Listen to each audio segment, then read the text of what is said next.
할렐루야, 우리 영혼을 위한 시간 반기며 문안합니다. 함께 하실 하나님 말씀 출애굽기 제21장 1절입니다. 네가 백성 앞에 세울 율례는 이러하니라. 아멘. 히브리 율례가 이러했던 것은 그 세 번째 시간입니다. 주제 히브리 율례가 이러했던 것은 제 3편 부록으로 말씀드리겠습니다. 본문 중에 그냥 그 정도로 넘어가기에는 왠지 안 될 것 같았던 그런 구절이 있었고 생각납니다. 4절이었습니다. 출애굽기 21장 4절. 상전이 그에게 아내를 주므로 그 아내가 자녀가 낳았으면 그 아내와 자식들은 상전에게 속할 것이란 구절이 있었는데요.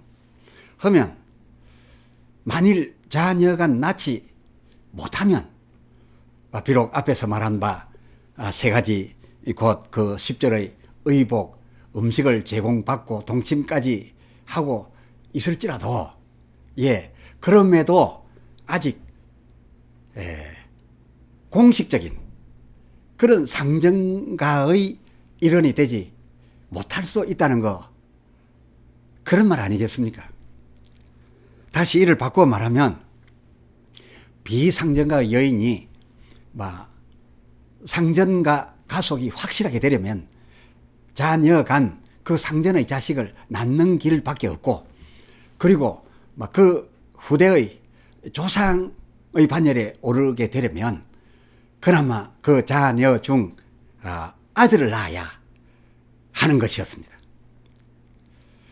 이렇게 되고자 하는 여인이 있다고 한다면 상전은 그런 그녀에게 의복, 음식을 챙겨줘야 하면 물론 동침할 의무마저 부여한 그런 율례였으니, 이 율례를 잘 헤아려 보면 비상전가, 즉 비명문과 여인으로서 그 명문 상전가 진입을 원할 경우, 그리고 그 집안의 가속이 공식적으로 되기를 원할 경우 그 문호를 확실하고도 아주 완벽하게 열어두신 그런 율례임을 우리가 능히 알 수 있습니다.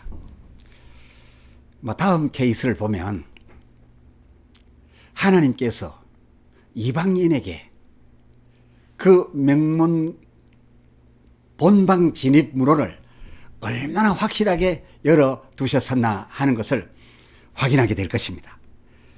창세기 38장에 소개된 다말 그녀가 예수 그리스도 세계에 들어간 경우입니다. 그녀의 남편 되었던 엘이 원하던 바 자식 없이 죽음에 이 율례 정신에 의해 그 죽은 형의 아우 오난이 형수에게 들어가 형 역할을 해야 했습니다. 창세기 38장 7절. 유다의 장자 엘이 여호와의 목전에 악함으로 여호와께서 그를 죽이신지라. 그 8절.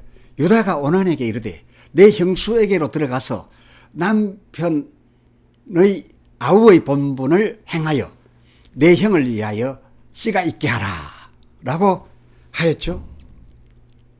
형수에게 들어가 동침함은 아우의 본분이 되어 있었고, 그래서 그 형수와 동침함으로 자녀가 아이를 낳으면 그 아이는 그 형수, 그녀의 처음 남편, 그 처음 남편의 대를 이어주는 것이었으니 이렇게 해야 하도록 명하였던 바 이 하나님의 율례야말로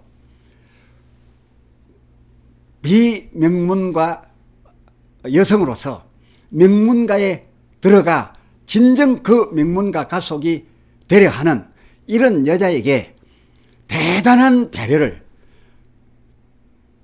제공한 그런 율례 의도가 아니고 뭐란 말입니까? 이 다말의 경우 여기서 거쳐지지 않았습니다. 그 아우 오난으로선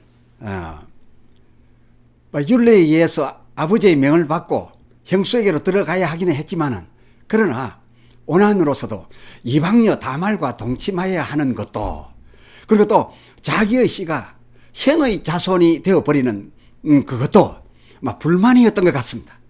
자, 보세요. 창세기 38장 9절, 오난이 그 씨가 자기의 것이 되지 않을 줄 알므로 형수에게 들어갔을 때에 형에게 아들을 얻게 아니하려고 땅에 설정했다라고 했으니 말입니다.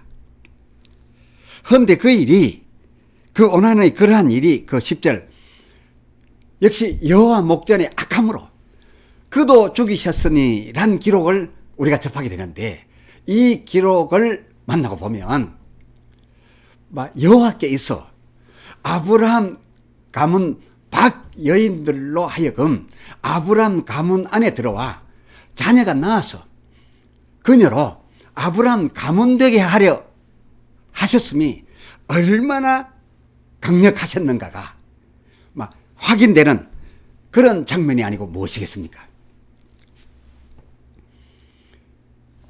다말의 얘기는 여기서도 끝날 수가 없었습니다. 이렇게 두 아들을 졸지에 잃어버린 이 유다로서는 나름 자기 아들들의 엘오난이 아마도 이 이방 여인 다말과 계속 동침하게 되는 것을 하나님이 싫어하셔서 죽이시지 않았겠는가 하는 생각을 가졌던 것 같습니다. 그래서 꺼렸습니다. 해서 여호와 하나님이 그 이방녀와 동침하게 되는 자기 아들에 대하여 오히려 노하셔서 저들을 죽이신 걸로 그렇게 짐작했던 모양입니다. 해서 그 창세기 38장 11절, 유다가 그 며느리 다말에게 이르되 수절하고 내 아비 집에 있어서 내 아들 셀라가 장성하기를 기다리라 하니, 이것은 율례에 의하여 이 여인이 제발로 떠나가지 아니하면 계속해서 그 동생들을 형수에게 들어가서 본분을 하도록 하고 있었는데, 이제 셀라를 오난처럼 주는 것을 꺼려서 수절하고 기다리라 했습니다. 그것은 그 셀라도 오늘 성경에 그가 말한 것을 보면 셀라도 그 형들같이 죽을까 염려함이라 라고 했던 것을 보면, 유다 나름으로는 이방 여인에게 본방 자기 자손이 동침하고 남편과 아내로 사는 것이 좋게 보이지 않았다, 그래서 벌받았다, 이렇게도 생각할 수 있었을 것이라 여겨집니다만은, 그러나 실상은 이 오난의 생각, 더하여 엘의 생각, 그리고 그 아비 유다의 생각과 전혀 달랐습니다. 그 반대였습니다. 그들이 그녀 다말에게 아이를 안 낳아주었기로, 안 낳아주었기로서, 낳아주려는 그런 어떤 기회를 그 여인에게 주지 아니하였던 거로 해서 하나님은 저들에게 노하시고 저들을 오히려 죽였던 거였습니다. 유다가 그 마지막 남은 셋째 아들 세라 제공하기를 더디하며 경수가 거의 끝나가던 다말로서는 마음이 바빴습니다. 이제는 자녀가 낳아야 되는데 낳지 못하면 끝나니까요. 그래서 이 다말은 어쩔 수 없이 참 상상하기 어려운 일을 하고 맙니다. 시아버지인 유다를 교모하게 하여 속여서 그 시아버지 유다와 동침하였고, 공교롭게도 그 시아버지와의 단 한 번 동침으로 잉태를 하게 되었습니다. 이래 잉태를 하였더니 이 사실을 알게 된 자초지종을 들은 유다가 가로되, 그 26절, 그녀는 나보다 옳도다 라고 하였으니, 막 그녀가 단 한 번 동침함으로 잉태되었던 것도, 그리고 이 유다가 나보다는 그녀가 옳도다라고 했던 것도 이제 다 하나님의 뜻으로서, 이것은 하나님의 도우심이었고, 그리고 하나님이 내려주신 율례, 그 율례의 의도였음을 막 그제서야 깨달았었기 때문이었습니다. 막 결국 막 쌍태였고, 그것도 막 쌍아들을 낳음으로써 마태복음 1장 3절 유다는 다말에게서 베레스와 세라를 낳고 가 되어 막 그녀는 확실하게 아브라함과에 들어갔었는데요.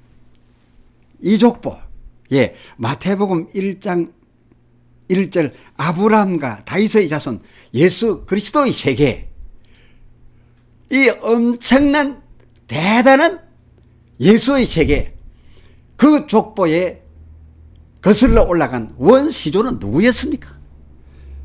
누가복음 3장 38절 하반절을 보면 아담이요, 그 이상은 하나님이시라 하였으니, 이 엄청난 하나님과에 들어가는데 성공했던 그런 사례로서 오늘 우리에게 보여주고 있는 게 아니겠습니까? 그런데 제1편에선 상전이 아내 될 여종을 그 남종에게 이끌어다 주어 그가 상전으로 인하여 그 이끌려 온 여자로서 아내를 삼아 자녀가 낳으면 그 처자는 상전의 소유로 계속 되어 있었고, 그 남편이 그 아내와 자식을 도무지 헤어질 수 없을 만큼 사랑하게 되고, 그에게 그 처를 데려다 주었던 상전까지 존중하고 경외하고 사랑하게 됨으로써 차라리 자기가 돌아갈 수 있는 세상 자유의 세상 현장을 포기하고 영원한 하나님의 노예가 되어 하나님의 종이 되어 하나님을 섬기기로 작정한다면, 그렇게 함으로써 하나님 백성이 되었던 데에 반해서 오늘 이 부록으로 다룬 이 제3 부록의 다말 경우, 이 다말의 경우는 그 1편에서의 경우와는 반대로 저 스스로가 상전에게 파고 들어가서 그 상전가가 되어지는 그런 성공을 했으니, 이는 마치 예수님의 마태복음 11장 12절의 그 세례 요한의 때부터, 세례 요한의 때라고 하면 율법 때입니다. 율법의 대표 주자였던, 율법 전체를 가름하였던 그 상징적인 인물 세례 요한, 곧 구약 율법 때로부터, 구약 율법이 율례가 주어졌던 그때로부터 지금까지, 그리고 이후로도 천국은 침노를 당하나니, 예수님의 말씀입니다.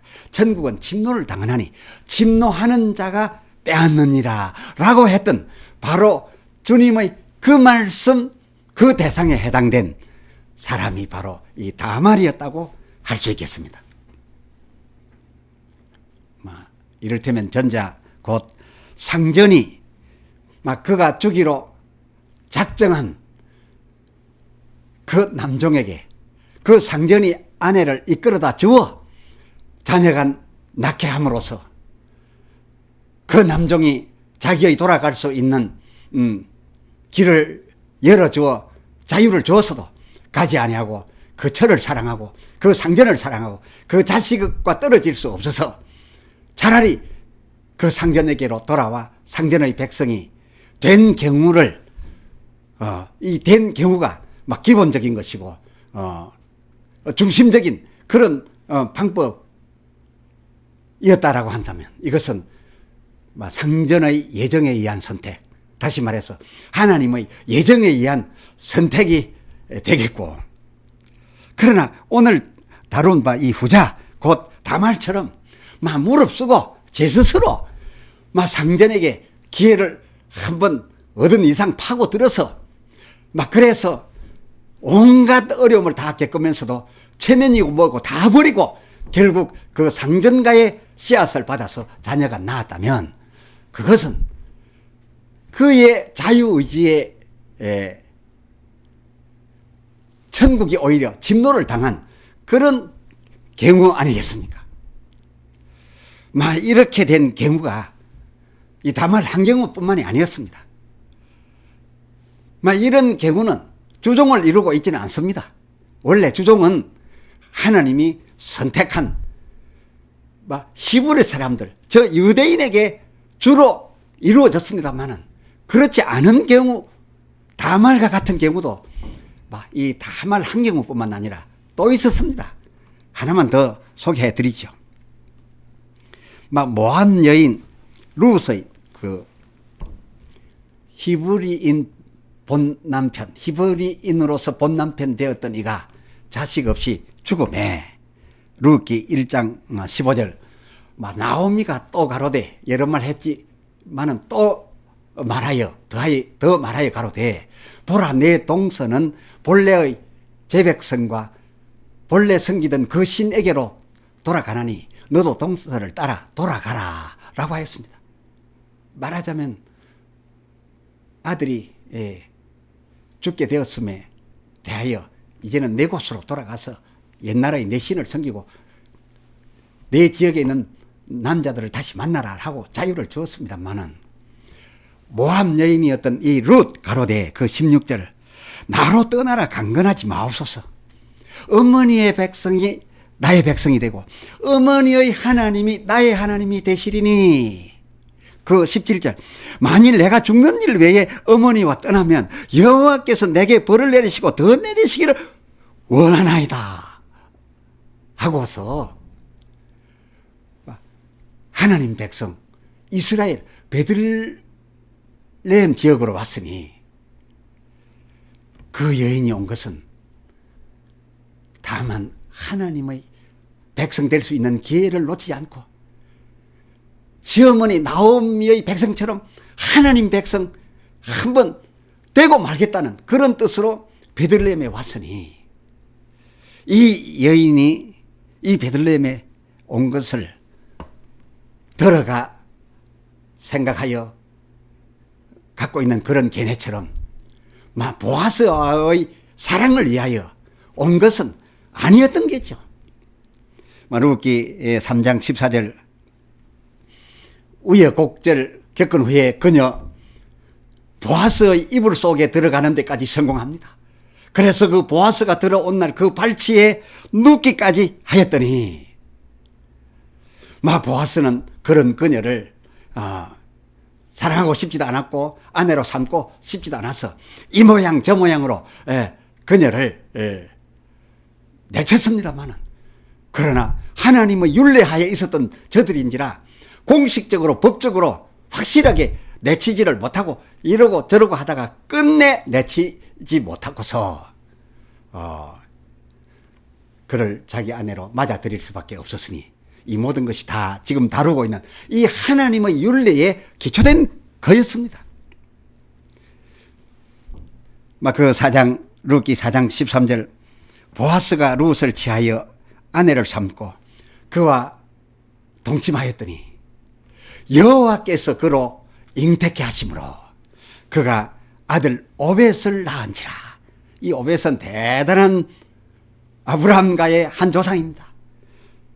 그 22절 오벳은 이새를 낳고 이새는 다윗 왕을 낳았으니 그녀 룻 결국 그리하여 성부 다윗 왕 솔로몬 왕 이들 왕들의 조상이요 예수 그리스도의 세계에 어여시 올라갔었으니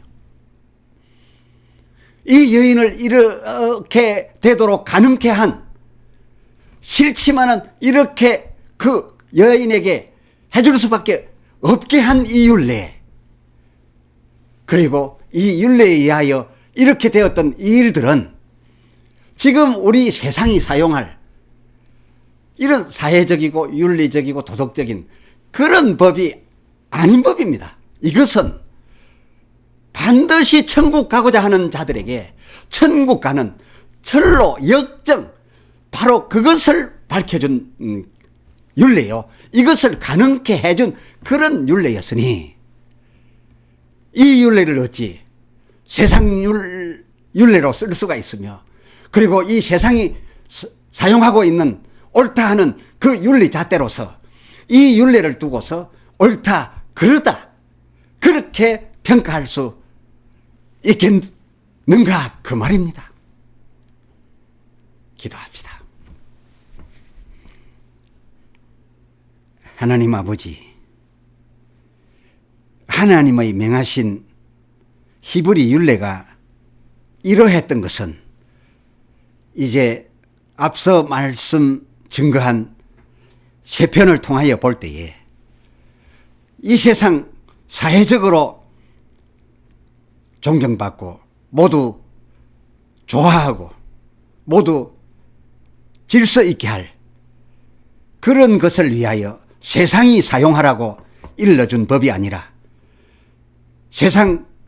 이 세상 임금에게 속해 있는 멸망할 자들에게 하나님의 나라 백성 될 수 있는 기회를 주셨을 뿐만 아니라 그 기회를 붙잡은 자들에게 반드시 들어갈 수 있게 한 법이고, 반드시 하나님의 백성이 되고자 하는 자들에게 제 아무리 본방 거룩한 백성이라 할지라도 저들을 자기 가문으로 들어오려고 하는 저 이방 족속들을 막지 못하게 한,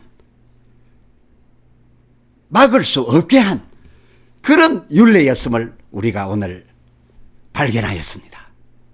알고 보니 이 율례는 세상을 좋게 할 율례가 아니라 멸망받을 백성들 천국 갈 수 있게 한 율례였고, 천국 가고자 하는 자들에게 막지 못하게 하는 그런 율례였음을 우리가 확인하였사오매 이 율례 주신 하나님께 감사를 드립니다.